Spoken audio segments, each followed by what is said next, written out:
দুই একজন বলছে যে বিজেপি সমর্থকরা নাকি টিএমসির গাড়ি গাড়ি পুড়িয়ে দিচ্ছে।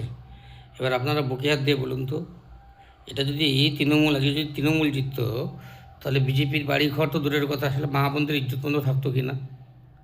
আর দু একটা বিক্ষোভ তো ঘটনা তো ঘটেছে। এবার মনে করুন কেউ আমার মাকে, আমার বউকে, আমার মেয়েকে, আমার বোনকে, আমার দিদিকে অশ্লীল ভাষায় কথা বলেছে, অসম্মান করেছে, তার তো ওটা রাগ থাকেই না?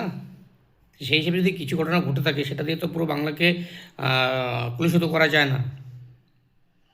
তো কিছু বলার আগে নিজের চরিত্র কি করেছেন না করেছেন সেটা মাথায় রাখেন, আর এখন কি হচ্ছে সেটা মাথায় রাখেন, নিজের বিচার করে দেখেন যে বিজেপি জিতেছে বলে আজকে টিএমসির বাড়ির লোকেরা সবাই মোটামুটি একটু সুস্থ সুস্থ আছে। একটু ভেবে দেখুন, আজকে যদি বিজেপির জায়গায় তৃণমূল জিততো, তাহলে বাংলায় মনে হয় আগুন জ্বলতো। এটা ভেবে দেখবেন।